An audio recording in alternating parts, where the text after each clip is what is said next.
Hello, Richard. How are you? Evening, sir. How's it going? Good. I feel like I need a cigar and I'd be good to go. I gotta say, you look like you need to go over to like a Brooklyn pizzeria and just, Get maybe a slice of New York pizza. a slice and a nice Chianti and call it good. Right? Anyway, we are Steel City Sports tonight. We're going to talk a little Pirates, maybe a little Penguins, maybe some football, Yeah, maybe even a little Rangers. maybe a little Rangers. All right. Like we Have said, you heard what? we never know where we're going to go. Well, it ties into a Pirates legend. So, yeah, McCutcheon got DFA'd today. Oh, I'm well aware. Um, Hello, yeah. Marcus. How are you? But I knew that was coming. I Yeah, I mean, I didn't expect him honestly to tear things up, and with the way things are going right now with the Rangers, with playing as many young kids as possible. I mean, the oldest position player they have is Corey Seager, and he's on the bench with a back injury. So, Cuts I just have doesn't fit the piece right now. Well, I mean, I mentioned it earlier, all year. I said, he's not gonna. He's getting older, Rich. No, he is. He is. He's 39. Not cutting it. Could could he be a valuable piece to a team? Could be.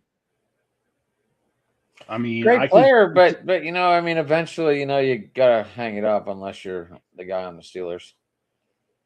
Well, but the other thing I could look at too is you look at a team like the White Sox. Yeah, Could they use an experienced ball player like Kutch that they could get pretty cheap? The young kids on that team that have all just basically said, screw it, why not us? And they're playing really well right now. I mean, first 2 months of the season, they played really well. so why would you want to bring in a veteran to break that all up? I'm not saying you play the man. I'm saying he's your fifth outfielder. He's your 26th man on the bench, but he's able to provide some experience to all these guys who wouldn't know a wrist lock from a wristwatch when it comes to winning. Um, if you could put a guy like him, or if you could put a guy like a Nolan Arenado, or guys like that, Nick Castellanos, maybe they're not performing up to their former all-star status, but they're able to provide experience and knowledge to these younger guys. Just one. I'm not saying you got to put 4 or 5 of them on the team. Just one, maybe a pitcher, maybe an infielder, maybe two. But I'm just saying. I don't know. I don't know if Kutch's career is over. It could be, might be. I don't know. I Yeah. mean, I thought he should have called it after the Pirates let him go, but that's just me. Well, And just yeah, like but every I just think like every veteran, they come out swinging, they come out on fire, and everyone's like, "Yeah, look, he still got it." And once again, I wasn't all excited about it whenever that all happened because I don't know. I look at the big picture, well, I and did that too. And if you remember what I said from the very beginning when they signed him, if he could be their fourth outfielder, occasionally be a DH, okay. If he had to start every day, that's an issue. But if he was going to be that fourth outfielder, second string DH, there's a spot on a team for a guy like that. He just wasn't, we only hit buck 95, I think it was when they let him go. So, how do you think that farewell went? Did anyone video it? what, the farewell to the Rangers? I have, I'm sure somebody did. I'm sure he had a little bit of a presser. I haven't seen it. I might have to hit up our guy Jared and see if there's a presser out there. I haven't seen anything in terms of what the future. I think he's giving things time to see if somebody makes him an offer. And I I don't know. wouldn't be surprised if somebody does. I really wouldn't. I mean, you never want to see a guy go down like that. Obviously, you always want to see the guy go out on his own terms. True, true. But the other part of it too is, I mean, let's look at, and I realize this is weird to say this. How many all-star quality players currently are hitting below 195? I can give you two right off the top of my list: Corey Seager and Cal Raleigh.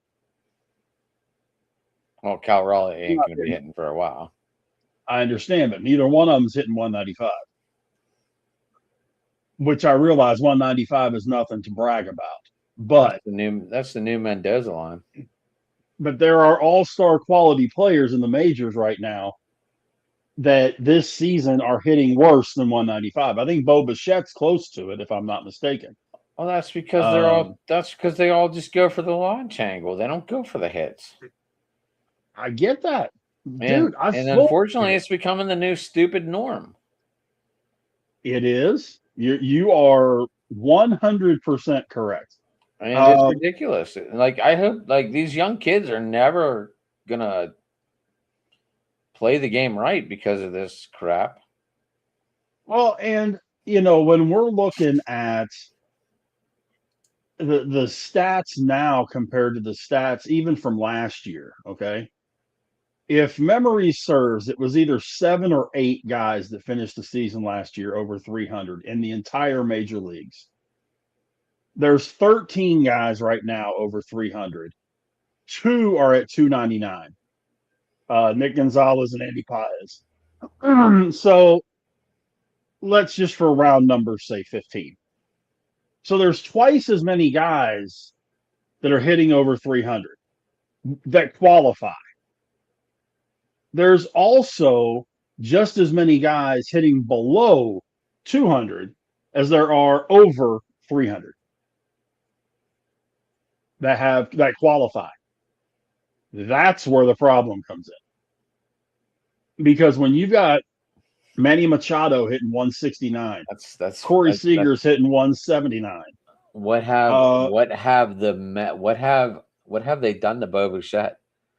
He batted 311 last year. He was second in the league behind Aaron Judge. I know. Some people can't handle. Remember when Lindor went from Cleveland to New York, and he struggled that first year because of the whole shift, small town to major city, and all that kind of stuff. Yeah, I think that's part of what it is. He's just not a New York guy. He saw the dollar signs, and the Mets were stupid to offer him. What was it, 42 mil? I mean, come on. Bo Bichette is in no way, shape, or form worth 42 mil a year. Never thinking they were getting his dad. His dad wasn't worth 42 mil a year.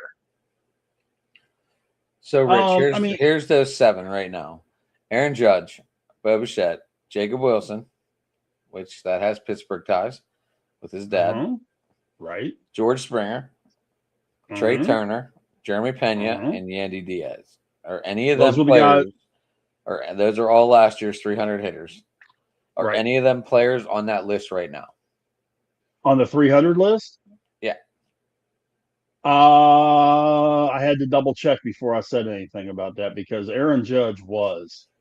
He isn't right now. He doesn't. I don't think he has enough at bats at the moment.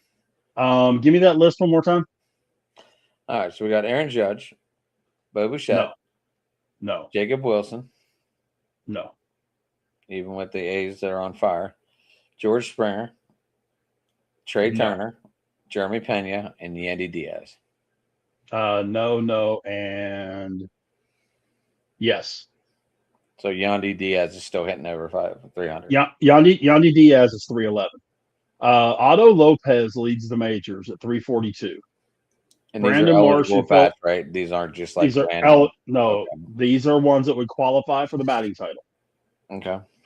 Brandon Marsh is 326. Luis Arias is 325, which, by the way, he hit 298 last year.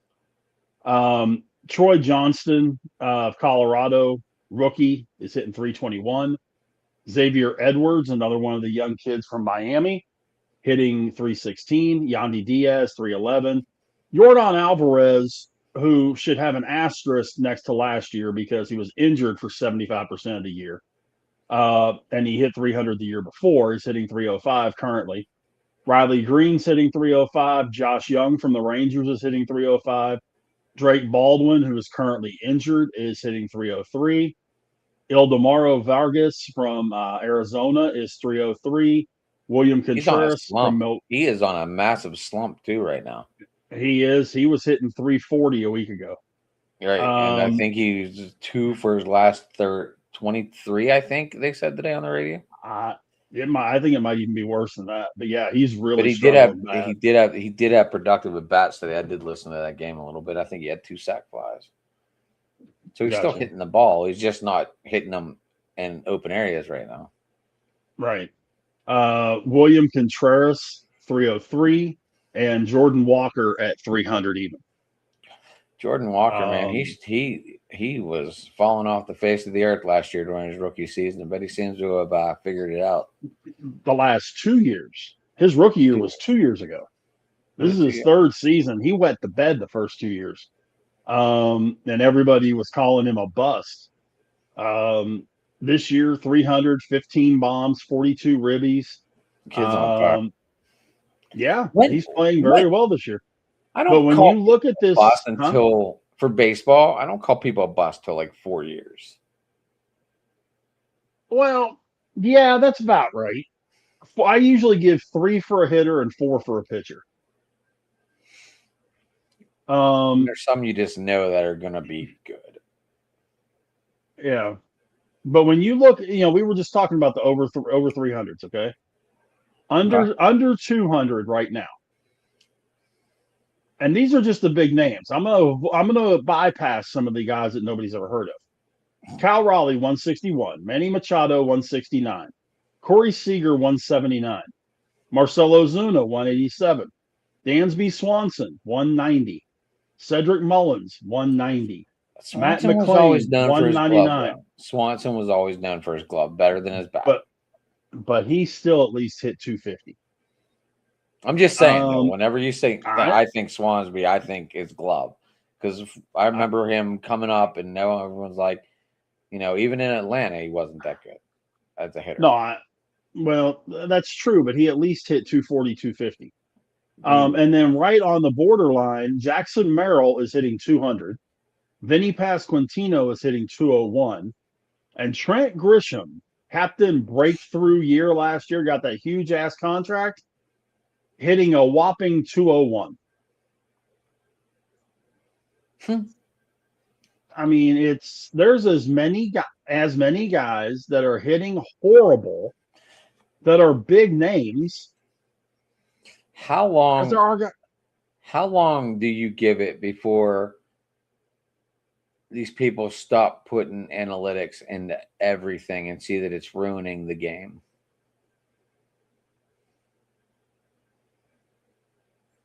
That's a really good question. I was thinking about bringing it up last night, but I forgot all about it. My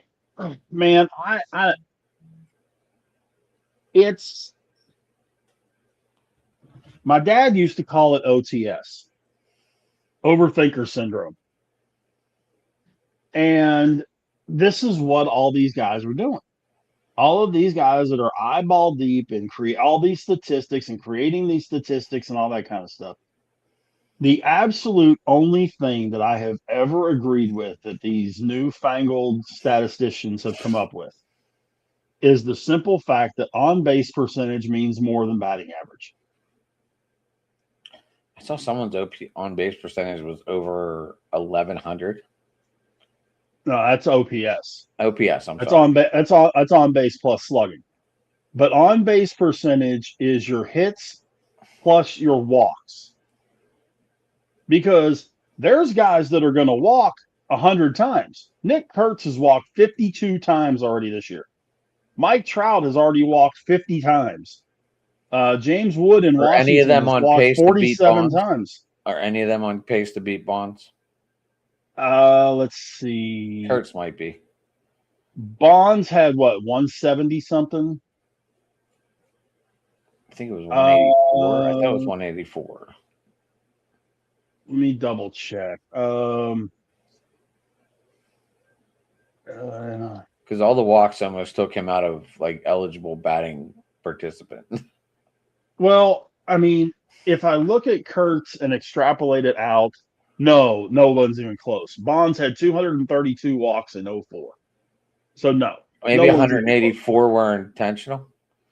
120 of them were. That's ridiculous. That is ridiculous. Well, and see, to me, that's one of those. I think the pitchers approached it completely wrong. Because if they wanted Bonds off the plate, there's a real easy way to get him off the plate. Hit him. Drill him. But it still goes down as a HBP. That's fine. It's not a home run, first off. And he's only going to take so many of those. He's only going to take so many of those before he backs up. That was also the era. That was also the era where, hey, you hit our best player on purpose, and we're going to throw your best player on purpose. Fine. I mean, but that was whenever it was fun to watch baseball. Well, but yeah, Barry Bonds had 232. It's not even close. Nick Kurtz, if you extrapolate him out, he's going to have about 155, 160. Okay. I was going to say 170, 175. But his on-base percentage is 430. He's on base 43% of the time. Yordan Alvarez, 415. James Wood, 414. Some guy named Otani, 403. Riley Green, 401. Jeremy's guy, Kevin McGonigal, 401. Riley Green. You got to remember, Riley Green is also Jeremy's guy. Well, yeah, but Jeremy's got a massive, for Kevin McGonigal. Just like we do for Connor, I'm not crazy. I follow him, but I'm not crazy about him. The one thing I like about McGonigal, though, he can play third and short. Yeah. Well, McGonigal, I mean, but that's the way Jeremy is with McGonigal. And I mean, I'm sure if you had to put Connor at short, he could play third. Or if he had to play third, he could play third. Right. If you had to put him at second, he could play second. But it just seems like McGonigal is being rotated every day. Yeah, and that's not necessarily a good Here's thing. my question on that. Because, it's per base. Does that hurt the Gold Glove vote? It can. I was just curious because that thought was just running through my mind. Does that hurt the Gold Glove vote because you play short and third, and sometimes you play both positions in the same game because they bring in I forget the guy's name, but they bring him in for defensive purposes in the late innings because he's fast. Right. And I forget his name. It will hurt. It will hurt for a specific position. Yes. Because if he plays for round numbers, he plays 150 games and he plays 80 at short and 70 at third. He's not going to get Gold Glove votes at either position. Now, they have started a thing called the utility Gold Glove.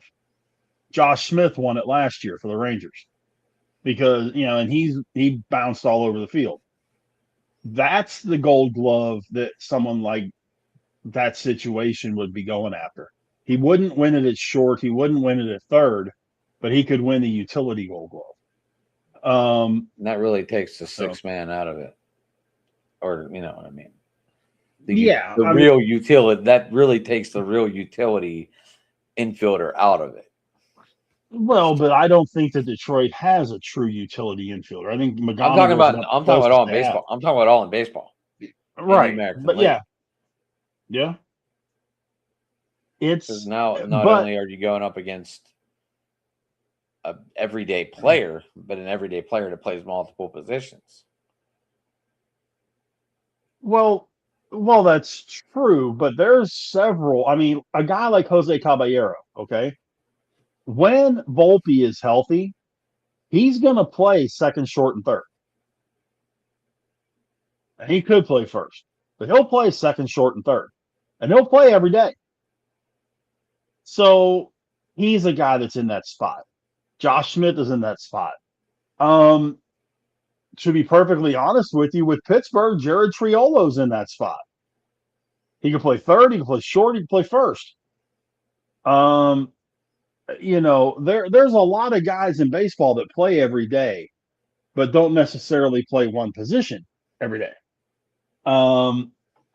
Which is why they implemented this utility Gold Glove. I like it. I think it's a good idea because it does give those guys that do play every day but aren't in the same position all the time a chance to win it.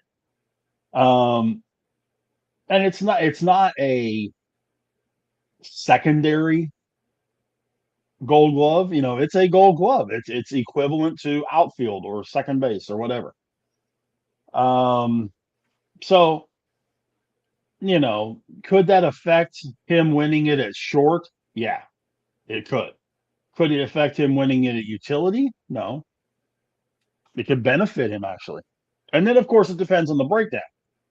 Going back to the 150 games, if he plays 130 at short and 20 at third, then he's going to get votes at shortstop, not third base, or at utility. That's the thing. Like, they switch them up. Let me see if I can actually call that up on here.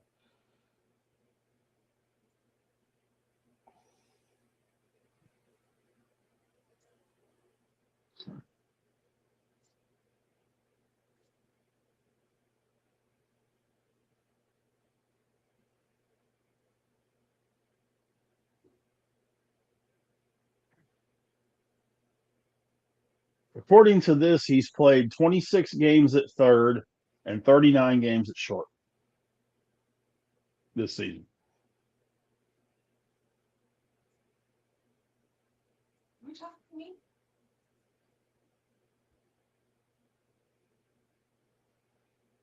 Let's see if we can look at this up. I know what you just said, but I just want to see something. Yeah, and that's according to MLB.com.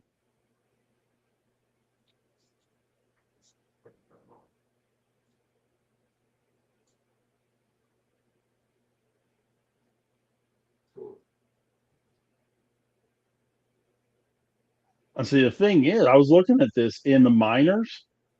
He played short, third, and second. He played a pretty fair amount at second base, too. So it may be a case that his stick is what's going to keep him in the majors and the fact that he's versatile. He may not end up being an everyday shortstop.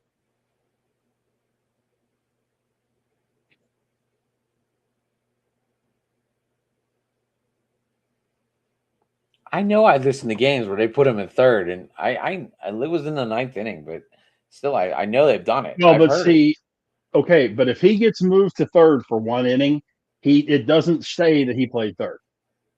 He won't get counted as a third baseman. It will count as shortstop, and his secondary position was third. Now, if they move him in the second inning, or if he starts at third, that's a whole different discussion. But if they move him in the ninth inning, he's still getting credit for playing short that day. Okay. Which makes those numbers sound right, 39 and 26. So he's playing basically 60-40, 60% shortstop, 40% third base.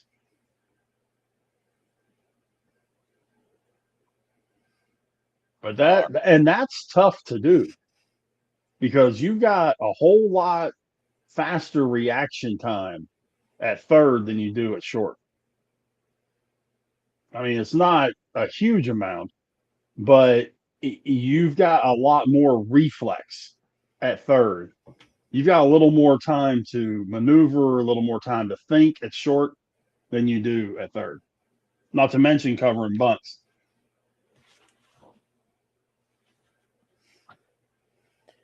I was just seeing what jersey was behind me. I wasn't even sure.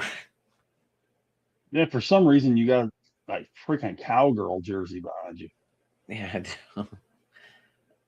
Yeah, I do. It's my Felix Jones jersey. Leave it alone. Leave it alone. It's the only jersey I wanted. And if he became a pro athlete. I'm just saying it's a cowgirl jersey. I don't care whose it is. Hey, I got to go to Cowgirl Stadium. So, what's up, Paul? How you doing tonight, buddy? Hey, Paul. How you doing? No, I mean, and I've told you before, Cowboy Stadium is pretty cool. Cowboy Stadium was awesome. It was fun to tour.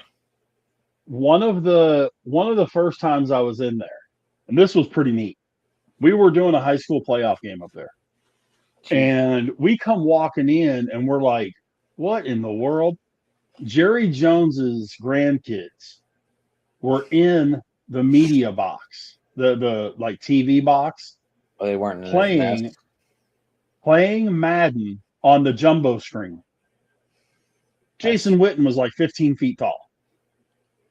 I was like, you got to be kidding me. The guys that was there doing the broadcast, we stood there and just watched them do it for a little while. We're like, this is crazy.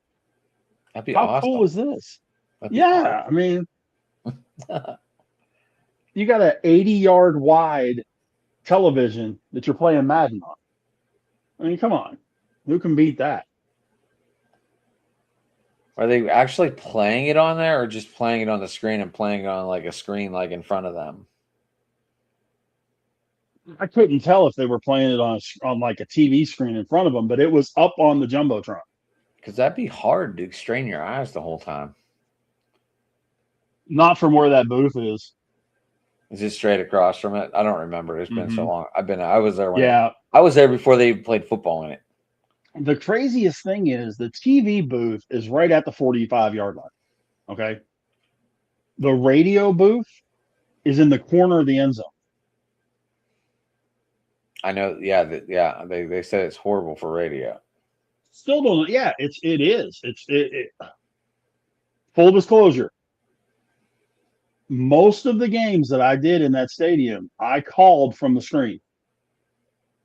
Because if it was on the far end by where the windows are, I couldn't see. Couldn't. You're so far out of it. Yeah. I mean, I knew, especially if it was the other team. If it was La Vega, the team that I did play-by-play for, I knew from formation and positions and that kind of stuff who the guys were. I knew that.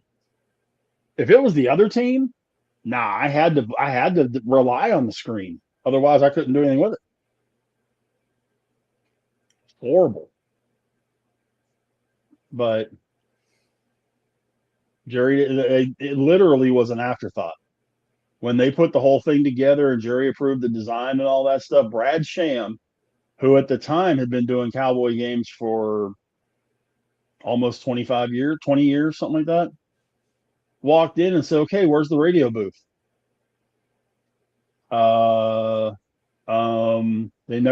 They never designed a radio booth in the original plans. That's awful. Yeah. Awful. Yeah, it was crazy. I know it was like a 4.5-hour tour. Oh, I believe it. I believe it. To go top to bottom, I believe it. Hey, it was cool. They let us play catch on the field. That was pretty cool. They even had footballs out and everything, so that's pretty neat. Mm-hmm. Did you notice the crown? How the field goes this way?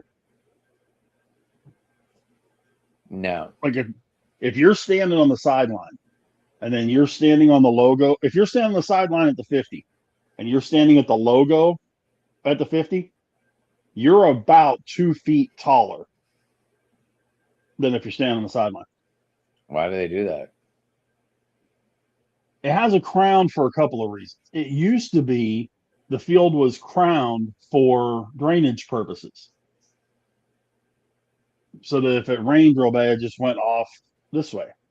Obviously, you've got a dome stadium like that. It's not going to rain in the stadium, but that's just the way that the fields have always been put together ever since in the NFL. They have a crown to them. Some of them worse than others. I had read a book a while back about, what was it, Soldier Field?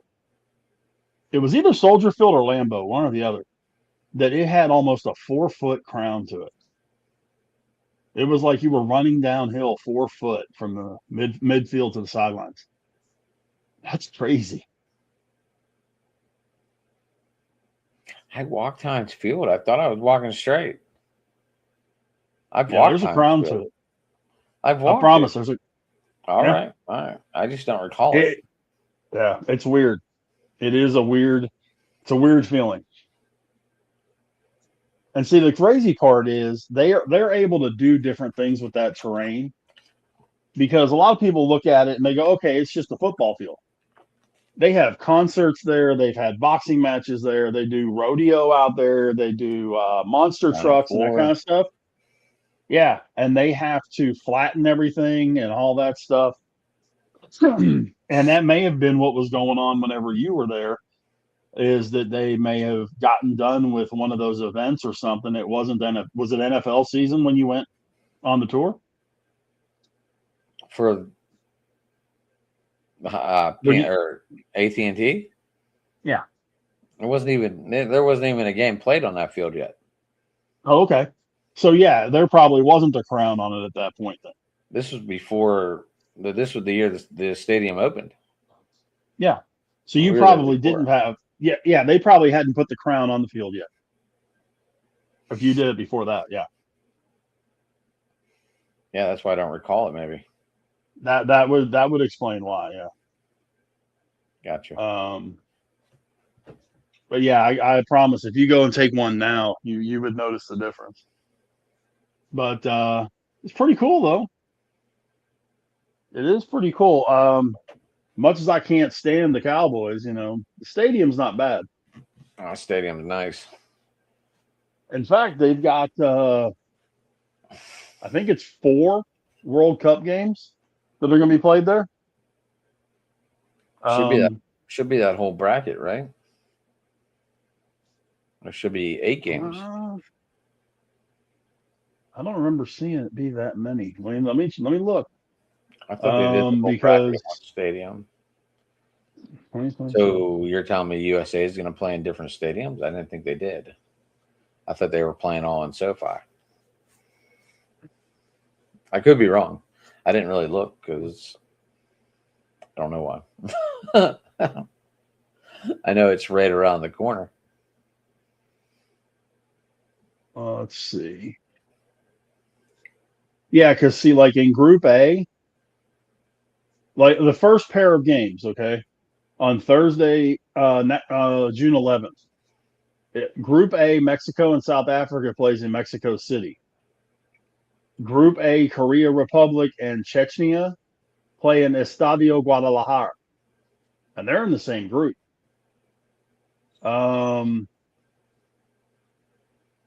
Dallas's first game, they've got Netherlands and Japan Sunday the 14th. And then Netherlands should win that game. Then they have England, Croatia on Wednesday the 17th. That's 2. And then Argentina, Austria on June 22nd.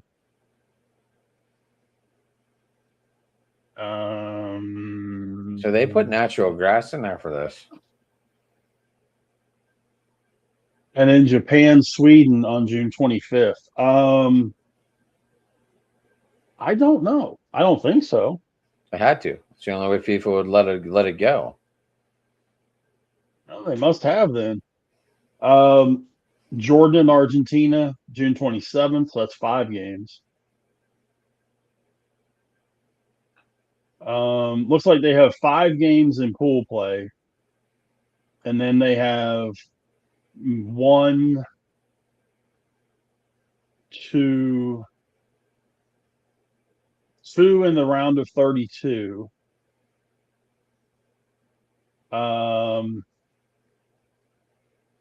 1 in the round of 16, and then they're done.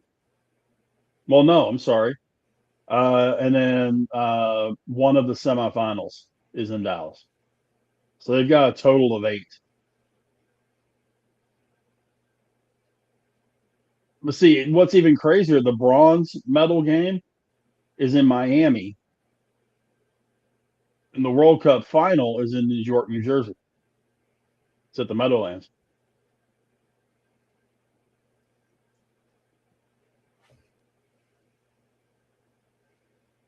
So the turf was built on farms and will be rolled over. Sounds about right.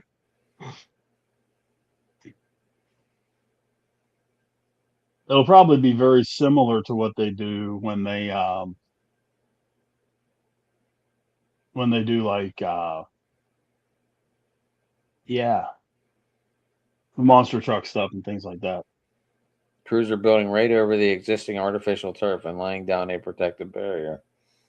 6 inches of sand and a complex irrigation grid before rolling out the real sod. Yep.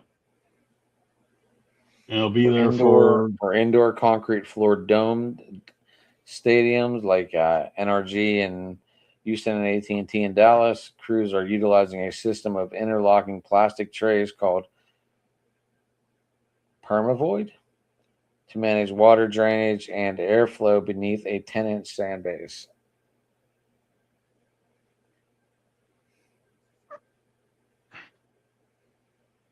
Huh?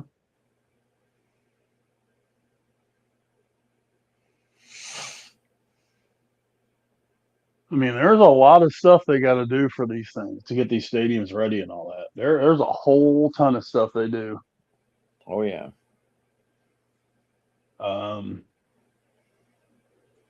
Because none of the stadiums that they're fortunately, some of them, some of the cities or some of the stadiums host MLS teams, like Miami, like New York, New Jersey, but AT&T just doesn't.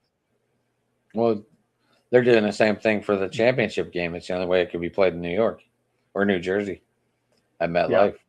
They had to bring in grass. Yeah, and see that's one difference between MetLife. MetLife is legit AstroTurf. It's still AstroTurf. AT&T is AstroPlay. It's basically the grass you would have on your patio. That's basically what it is. It's a grass carpet over a bunch. You mean that black? You mean that black shit doesn't shoot out whenever you run on it? No, but it does work its way through. And they've got this really cool machine that kind of looks like a Zamboni. That they'll run it through, and it literally picks up the turf, the carpet, to let the tires go back down under.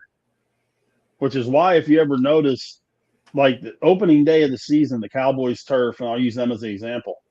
Opening day, the Cowboys turf is super green. And as the season goes on, it kind of gets like a little bit of a darker green to it. And then it kind of has a little bit of a blackish hue to it. The blackish hue comes from the tire bits coming up through. Yeah. So learning new shit here. Yeah.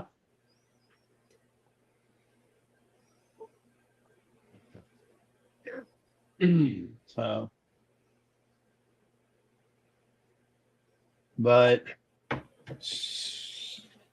did you know? Did you? Oh, all right. Go ahead. Go ahead. No, I was going to say, did you know with the loss tonight, the Pirates are 13-11 in the month of May.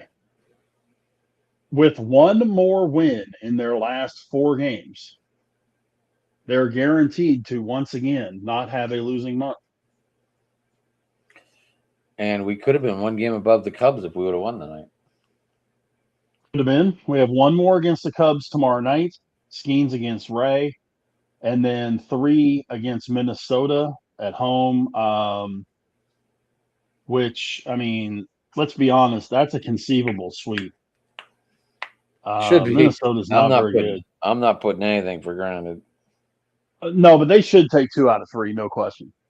I mean, there's no excuse for them not to take 2 out of 3. And if they can take that one with Skeens tomorrow, that would mean they'd be 16-12 for the month of May. They'd be 4 games over going into June, and June is going to be tough. They start out June at Houston, at Atlanta. Then they go to LA. Then this is the one that I'm really scratching my head about. Check this out. Or I'm sorry, scratch that. They go to Houston, to Atlanta. Then the Dodgers, Miami come to Pittsburgh.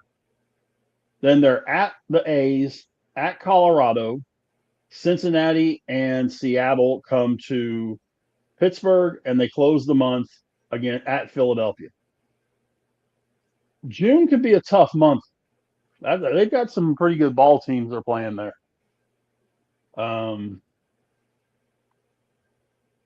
But you were saying, I'm sorry. Yeah, did you see your they're getting ready to call him up? Jared Jones. Oh, Jared, Friday. Oh, it is. All I saw was he made his rehab starts, and they were still waiting to see something before they called him up. There's Friday. There's talk that what I'm hearing is that Friday they're going to he's going to start. Should be a huge boost. I mean, but then you like the guy a lot. I mean, he's a 500 guy, so I'll take 8 to 9 wins. We're not going to see that this year. He's probably going to be on a pitch count the first couple games. Oh, yeah, he'll probably be on like 70, 75, something like that. Yeah, I think that's what they were waiting to see how he felt after. I thought, but apparently you're saying Friday he's going to start, so I'm not going to argue with you. No, from what I read, it's supposed to be Friday. But at the same time, then of course you run into one other issue.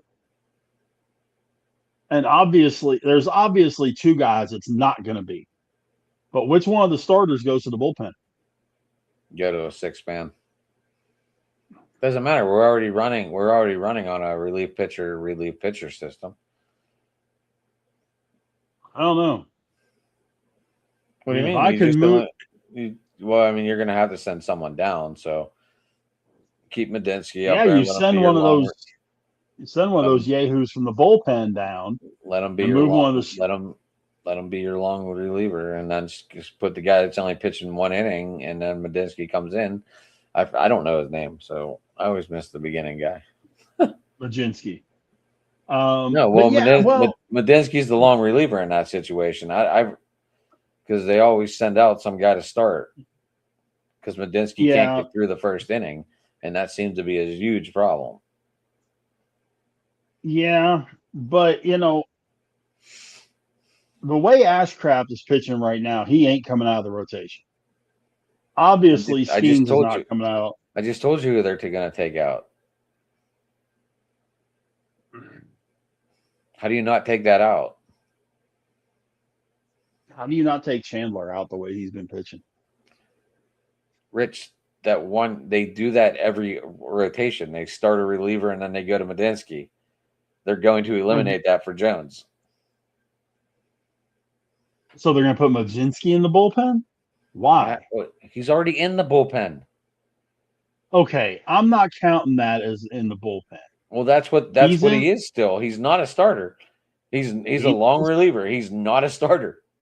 He's listed as the starter tomorrow or Friday or Saturday. I'm sorry. Saturday. There's no way. They got to be doing the relief thing. Then you go to a 6-man and let it go. I mean, the Dodgers are doing it. Yeah, but they've been doing it all season. Well, I mean, you just got to adjust, right?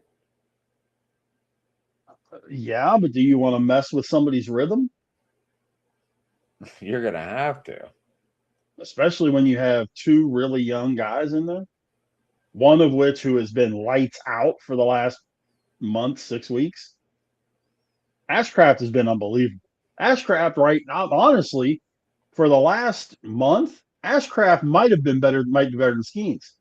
Well, Skeens got blown up on again. But I love watching the Lizzie. I loved watching the Livy Dune reaction to her giving up the home run. She just goes, "Fuck, what the fuck?" Yeah.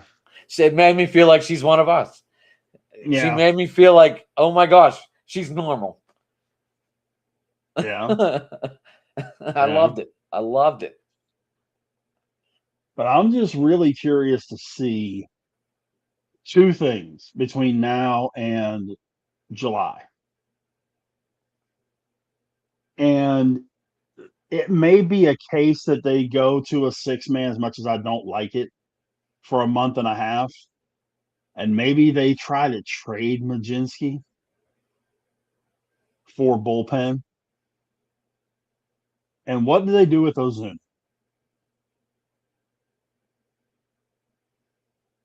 I mean, he's hitting $180.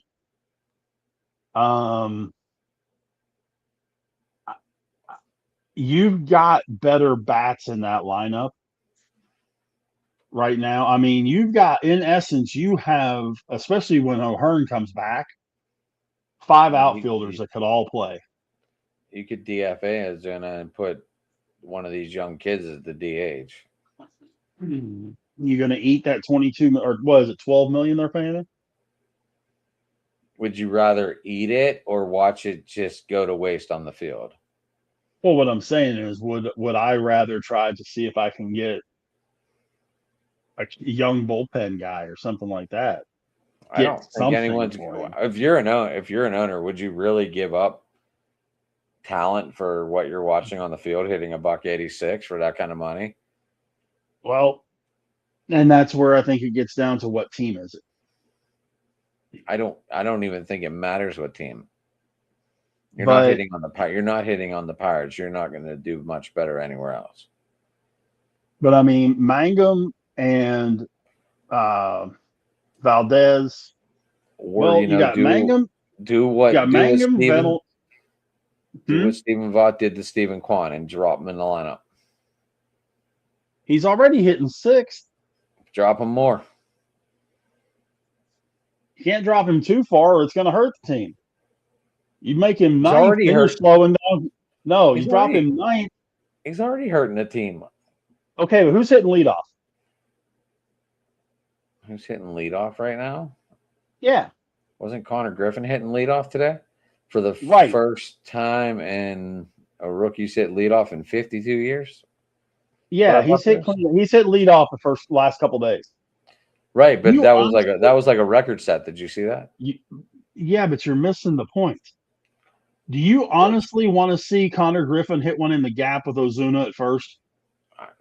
Rich, I don't know what to do with the guy. He's batting $185 because of the launch angles. But what I'm saying is you can't drop him any lower than like 7th. Otherwise, it's going to be a detriment on the back end. Well, right because now, if Connor is taken off, I get that. But if Connor hits one in the gap, I mean, even Davis is faster than Ozuna. That's a waste. But Davis is actually not hitting that bad, man. I like Davis, though. But I really am anxious to see what they do with this outfield, because when you've got Valdez, Password, Cruz, Reynolds, Mangum, and O'Hearn, you only play 3 at a time and DH 1. You still got 2 that's going to be sitting. And the way Horwitz is playing right now, you can't put O'Hearn at first. Because Horwitz is hitting like 300 for the last 2 weeks. So, he hit a bomb yesterday. It's a good problem to have. But, granted, it could probably get Reynolds some rest leading into the fall. But you see what I'm saying, though. That's going to be real tough to figure out. When O'Hearn comes back, now what? Well, I mean, it's got to be. They just saw McCutcheon get DFA'd, so they can't be afraid to do this. Well, yeah, but the Rangers all I'm saying is the Rangers got McCutcheon a whole lot cheaper than Ozuna. Yeah, well, I don't think anyone's going to want him. Unless the Pirates eat some of this contract. Yeah, that's possible, too. But, yeah, I think the Rangers signed McCutcheon for 4, if I remember right. Right, it wasn't much, but still. Yeah. But, like I say, it's a good problem to have with the outfield situation. Ozuna, Yeah, I mean, at some point you're gonna have to sit him down. I mean, they may wait till O'Hearn comes back, but from what I hear, he's due back somewhere between the 10th and the 15th of June. But I don't know. And I knew a little bit about Mangum in Tampa. I like Mangum. I don't think he's an everyday outfielder, but I think he could be a really, really good fourth outfielder. Rich, where did you see? Because on the Pirates website it says to be determined for pitching from the start of the Twins series. Where did I see it? Because that, I want to that say had it me. was in the. I want to say it was on the Athletic or something like that. That Because it after literally Jones' goes. last appearance, they were looking at bringing him up to start Friday.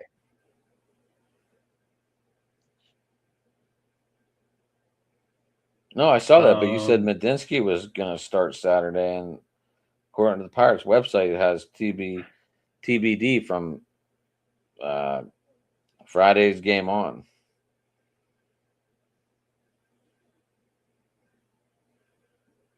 And if Jones does come back, he would be up against Taj Rogers, who is their best pitcher for the Twins. He's 5-1. Taj Bradley. Yeah, Bradley. I'm sorry. What did I say? Rogers. Well, the thing is, according to ESPN, ESPN has Majinski starting Friday, Ashcraft starting Saturday. I'm going to go with the Pirates website on this one. Just because.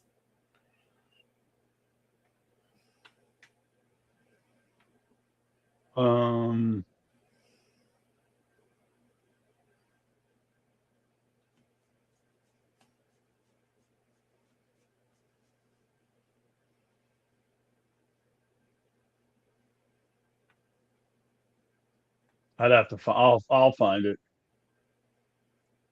But I want to say it was like the Athletic or something like that. That they said after his last start, they were going to evaluate him, and if everything turned out fine, he was going to start Friday.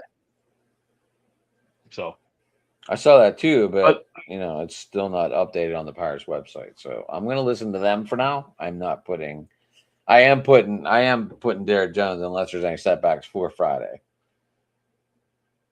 Yeah. So I gotta know. What did you think of the hometown discount for number 71? One more year. Yeah, I'm not against it. If I remember correctly, Crosby's contract ends after next year. Yeah, I think this is it. I think this is it for all three. 21 years on the ice together. This is the farewell tour, and hopefully we can dance in the playoffs again. Well, yeah, I mean, I would certainly hope so. We need to clear up that goalie situation, though. That's a mess. Well, that seems to always be the Penguins' problem. Yeah, Crosby's contract doesn't help that we are spoiled for 18 years of it. Well, yeah. And then we had a stretch in the 90s that we were spoiled too when we had Barrasso and Reggett. And Peter Angelo. Yeah. Crosby is signed. His contract is good through the end of this coming season. Letang, I think his Chris contract's Letang. over. His contract's over too. No. Chris Letang goes through 27-28. Oh. Well, that'd be. Yep, he's making $4.8 million this coming season and in 27-28. So he's kind of on a hometown discount too. Yeah, but it's going to make it a little bit rougher to have all three walk out at the same time if he's still got another year on his contract. I don't know that Letang's going to walk away from $4.8 million. Rich, Marcus just threw something up there that could catch your eye. Dynamite's not horrible.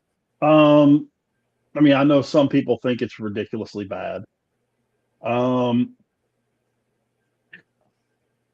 They have their moments that they do some completely stupid crap.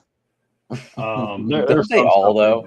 Don't all wrestling shows put up some stupid crap? Yeah, but there is some that's just, like when you're pulling out staple guns and that kind of crap. When you put out, there's just a lot of, when you see certain things that just completely are unreasonable. What do you call unreasonable? I'm just curious. Okay, you're still supposed to have that theater of the mind that it is a conceivability that person A could beat person B. Okay. And it's almost like this match they got on there right now. Jack Perry, whose dad was Luke Perry, 90210, that kind of thing. Okay, I didn't even know this.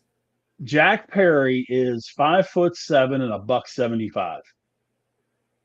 He's wrestling a guy named Mark Davis, who is 6'3" and 280.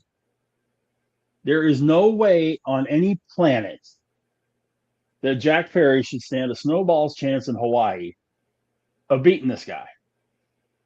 It just shouldn't. There's no sense of possibility in that. And I realize don't before anybody starts freaking out about bringing up Rey Mysterio and that kind of deal. Rey Mysterio is a whole different ballgame. He is the exception, not the rule. First off, but there's just a lot of stuff that they do, and they've got so many people. That's the other problem, and WWE is getting that way. They've got so many people on their roster. It's ridiculous. They've got like 100 and some odd people on their roster. Who they've got, and between it's Raw like and... Between Raw and what? Between Raw and SmackDown, they have 100 people. Right. AEW's got about 160. So when do you find time for it? Precisely. And they've got like 30 titles. What? Everybody's got a freaking belt. You got a Continental title, an International title, a TNT title, a TBS title, Trios Championship, Tag Team Championships, all this other stuff. It's like every freaking person on the TV's got a freaking belt. It's it's probably hard to keep up with. Not to mention the fact, how is everyone a champion? It's kind of the participation trophy kind of concept. How the hell does that work? I have no idea. There should be maybe 3-4 belts. Well, tag team belts, heavyweight belt. Yeah. Per show, you need a heavyweight belt. No, not necessarily, but okay. You don't think you need a belt per show? It's only 2 shows. They're not traveling every day. They did 30 years Raw ago. and SmackDown have 2 different belts too? They do, and they shouldn't. They're only on 2 days a week. They're not doing house shows where they're on the road 300 days a year. The same champion can be on both shows. Make him have to work a little bit. That'd be too much. That'd be too much for the OTC. Well, whatever. But a world champion, world tag champions. Okay. I'm going WWE now. Okay. World champion, intercontinental champion. Boom. If you want to have a junior heavyweight championship or a cruiserweight championship for the guys under like 210, fine. Do that. But heavyweight and the U.S. title, that's it. You have tag team titles, and that's it. You have the women's title, and you have the women's tag titles, and that's it. No intercontinental. That's what? And the women's intercontinental. Okay, that's what? 8 sets of titles. Right. Is that right? 8. Okay. I think so. There you go. And that's it. Period. End of story. And 3 of them are women's. You don't have in AEW, you legitimately have a world champion, an international champion, a continental champion, a TBS champion, a TNT champion. You have the tag team champions. You have the trios champions. You have, hold on. Then you have the women's champion. Then you have the Owen Hart champion, male and female. So that's 10 right there. You have, I know I'm forgetting belts, but they've got like 15 or 20 different titles in AEW. No, I promise. It's like every freaking person has a champion. That's insane. All Elite Wrestling. Here we go. Marcus, you're more than welcome to join us and jump in on the conversation if you want. This is your alley. This is his alley. Okay, here you go. The AEW World Champion, the AEW Women's World Champion, TBS Championship, Continental, World Tag, TNT Champion, World Trios Champions, International Champion, National Champion, Continental Champion, International Champion, and the Women's World Tag Champions. 10 championships for one show. There's not enough time to do all that. Right. 8, 9, 10, 11, 12, 13. There are 14 different people holding a belt.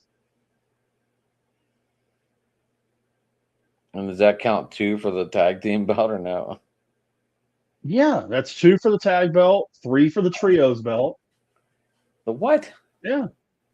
There's a trios is 6-man. 6-man championship. Kind of like the Freebirds and the Von Erichs used to have. A trio champ. Yeah. Jeez. Well, he heard us talking wrestling more, and there he is.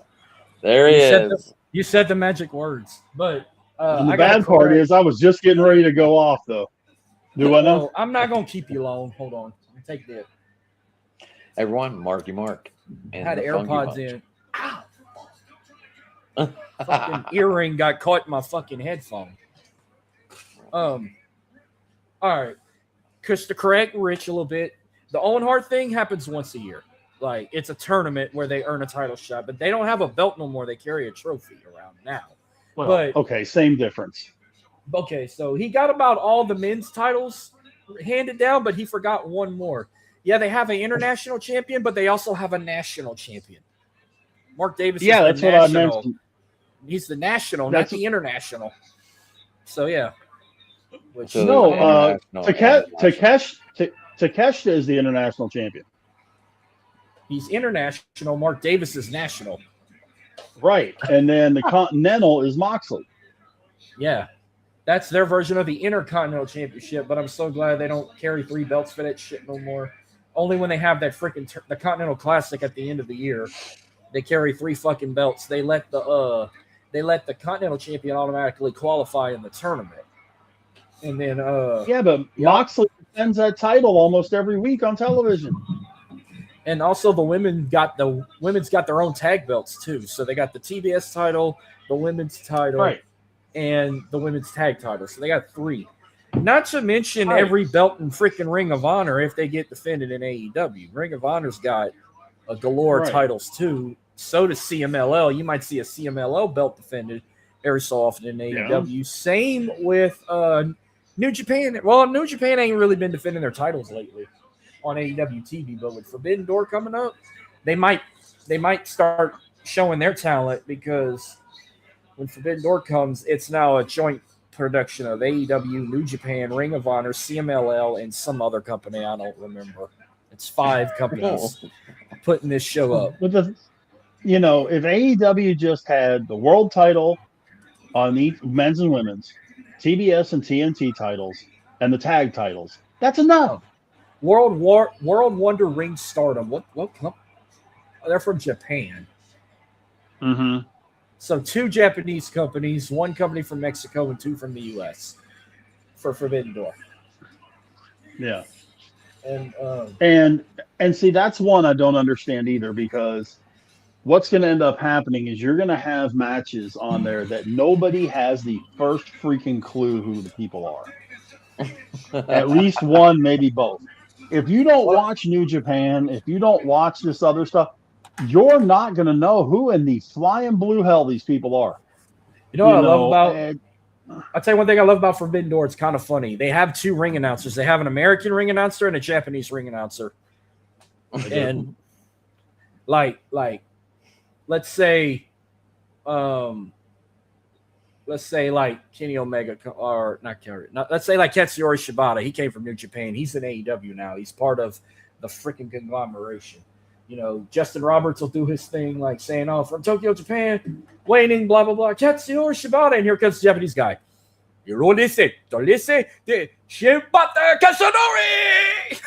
They say their names backwards. Right, and that's a lot like what they used to do in San Antonio with Southwest, because in Southwest, whenever they had their arena cards, they would do it in English and Spanish.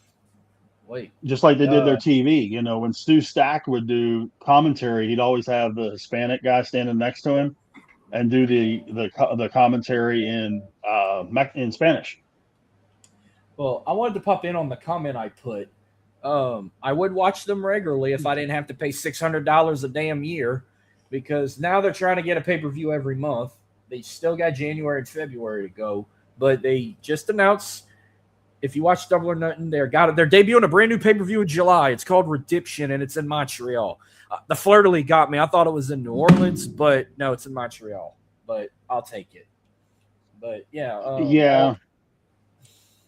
I might watch it, because WWE ain't doing shit in July besides Saturday night's main event, and I might buy it. But I'll only buy Double or Nothing and All In. I buy those 2 every single year, because that's their 2 biggest shows. But other than that, I don't really watch all the other ones.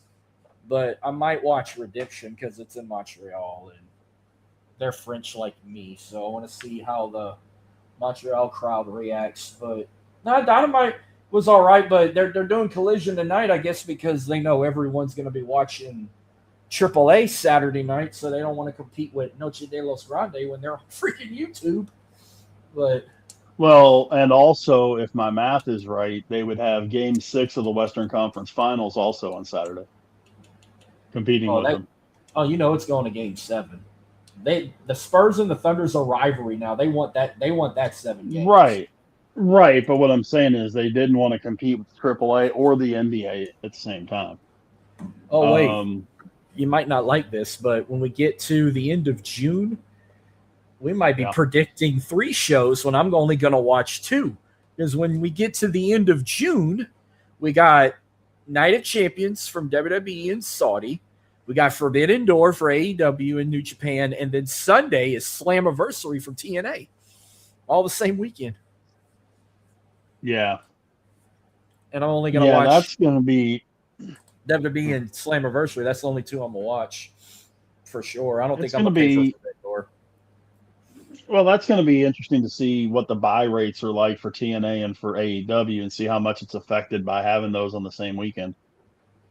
Wait, when August comes, SummerSlam is the first week. It's our birthday weekend, so we ain't got to worry about that. But at the end of August, Saturday night is All In London, AEW's WrestleMania, and then the next night is TNA. Mm-hmm. They're bringing back Lockdown. They're all steel cage the next night, which I'm hyped for that too. because I used I to love never lockdown. liked that. I never liked it. I'm okay with a cage match, maybe two, but to do an entire card in the cage, it loses its luster by the time you get to the main event. Because there's only so much stuff you can do in the cage. You don't like it would be better if they did 2 rings. You don't like their version of War Games they call Lethal Lockdown, but I think it'd be better if they had 2 rings for it. Lethal Lockdown isn't bad, but the whole card isn't, I'm not against Lethal Lockdown. I wasn't against War Games. I like War Games. I wish they would go back to putting the roof over the cage with weapons, but no, I wanted to pop that up. I need to get your take about if we rather just look at highlights, because this is technically how much we're paying a year, because it's not included in our HBO Max accounts or even our Prime accounts. You can watch it on Prime Video also. Yeah. Yeah, I mean because they're running what, $49.99 a piece, something like that. Mm-hmm. Or you can go on, I think it's Thriller, and watch the replay the following month for just $19.99. I don't even do that either. Thriller got enough shit going on. And see, there's enough people that I'm either friends with or whatever, that friends with, follow whatever that show enough of the card that I get to see what I need to see, which works great. I'm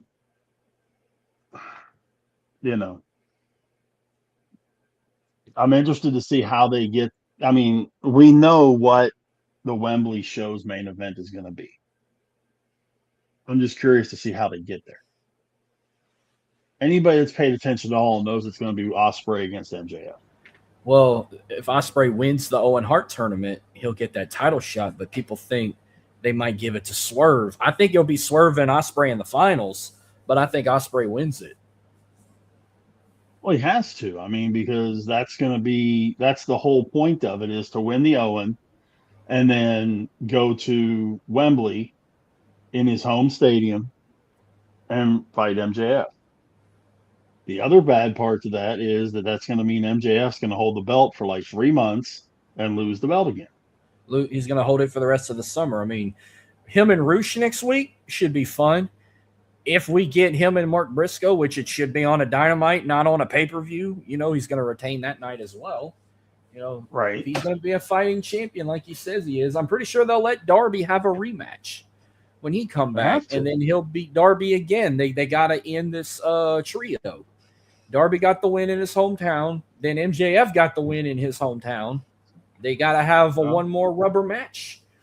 And Shohei Ohtani just went deep. And then what do they do with Kevin Knight? I think, they're going to, him and Mike Bailey are probably going to break up and fight. And then they might let him have a title shot, but it won't be on pay-per-view. Maybe it'll be on a Dynamite, or I don't even watch Collision. Collision is shit. I don't even know why they have 2 shows, but they have too many people. You got to broadcast. They do. Somewhere. Collision is good for tag team. They do a lot of decent tag team stuff on Collision. But the thing is, the only person not named Darby Allin to beat MJF in the last year is Kevin Knight.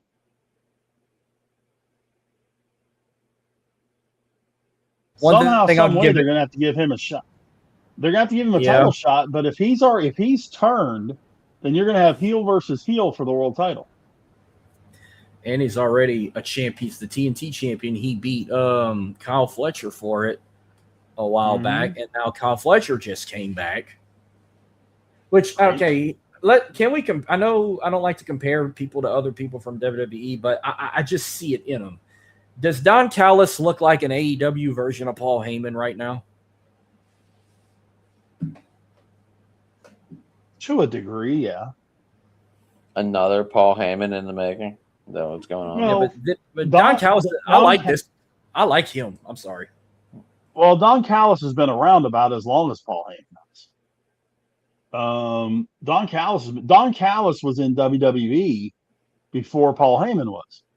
If you remember the Misfits, if you remember the Jackal was Don Callis. And that was Attitude Era. That was early Attitude Era. So, this isn't Callis's first rodeo. He knows what he's doing. From what I gather, he's just a irrational douche when it comes to management. Which is why WWE won't bring him in. But I can see where your comparison comes in, yeah.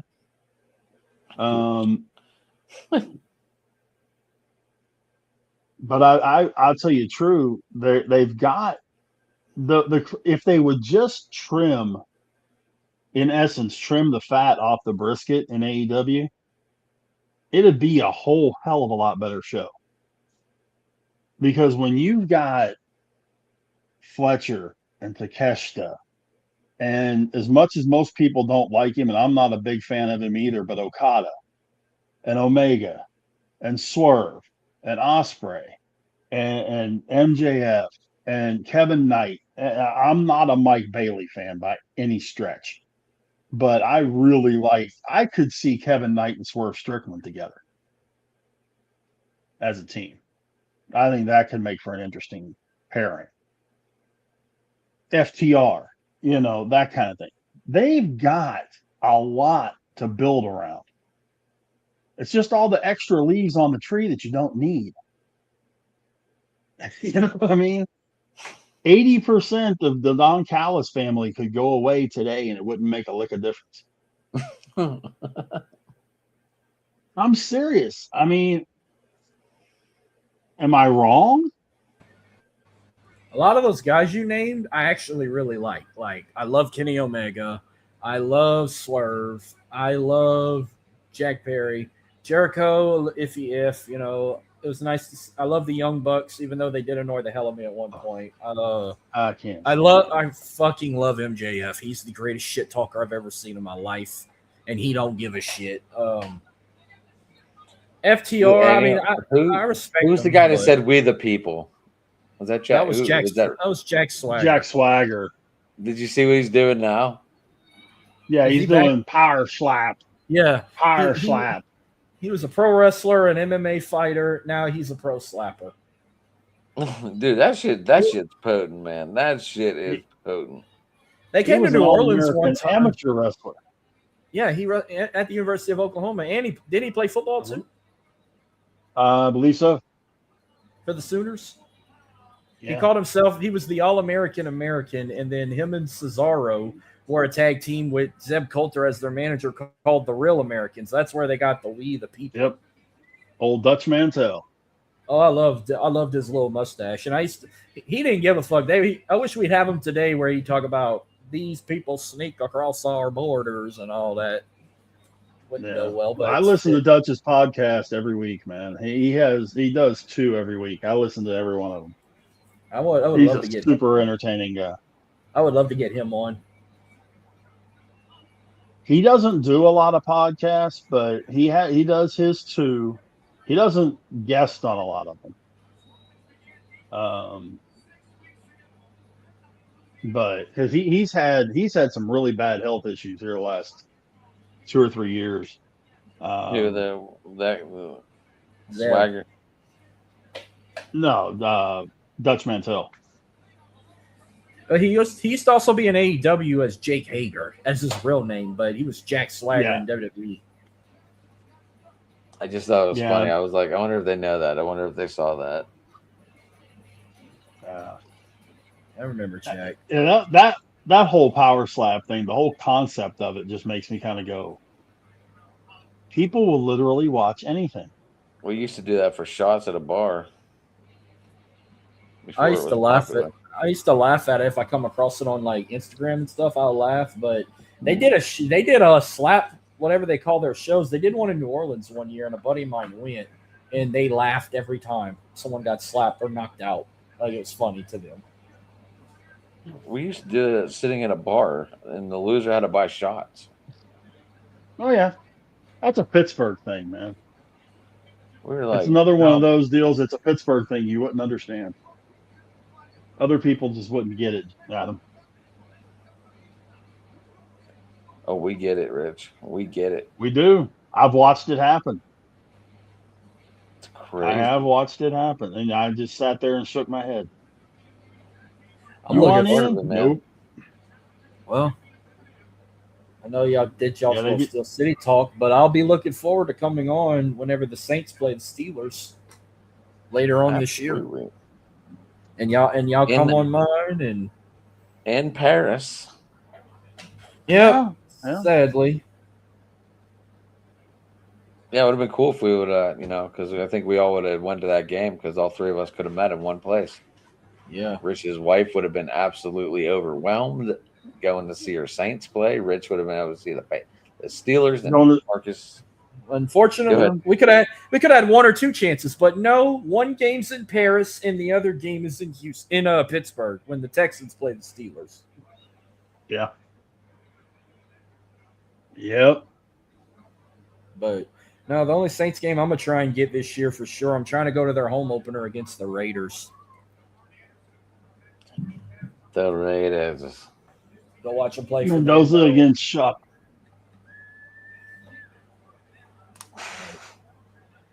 As of right now, Trey's still coming on with you and I Saturday. Okay. I like Trey. I'm like a plan. But I know he's. Go ahead. No, what were you gonna say? No, I was gonna say, one weekend, probably for June when we do Slammiversary and Night of Champions and Forbidden Door, I'm gonna bring Sean back on, the former pro wrestler out of Miami. He got his own show and he's a big NASCAR guy too. So him and Rich would get along really well. Bring Sean Stanley back on and him and Rich can talk a little bit too. Sound like a plan?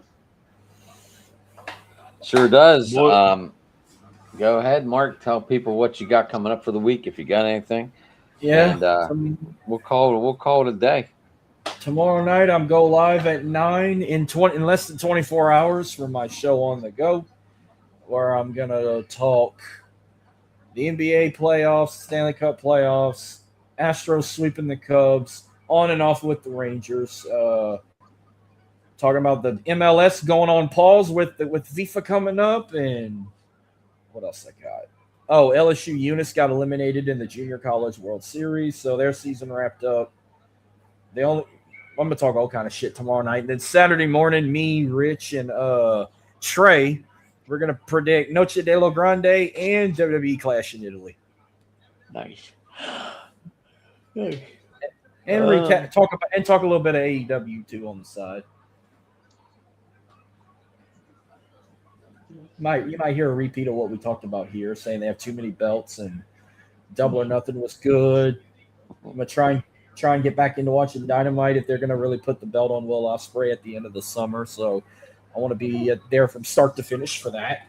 So that's what I got this week. Sweet. Hey, but I'm at Dirty. Rich. But I'm at Dirty South ENT _ That's where I'm at on X. Got it. You can get me at Sports Talking on Twitter. You can get me at Driving to the Top Productions on YouTube. You can get me at Ad McNally on Facebook. Tomorrow night, I think I'll be with the Fired Up crew, but I'm gonna put my grasses up priority tomorrow because it's kind of sky high right now, and we'll see about that. Yeah, so that's all I got. I know it's been a slow week for me. Sorry, guys. Monday, I just kind of gave everyone off. I don't know why. Maybe because I was at camp.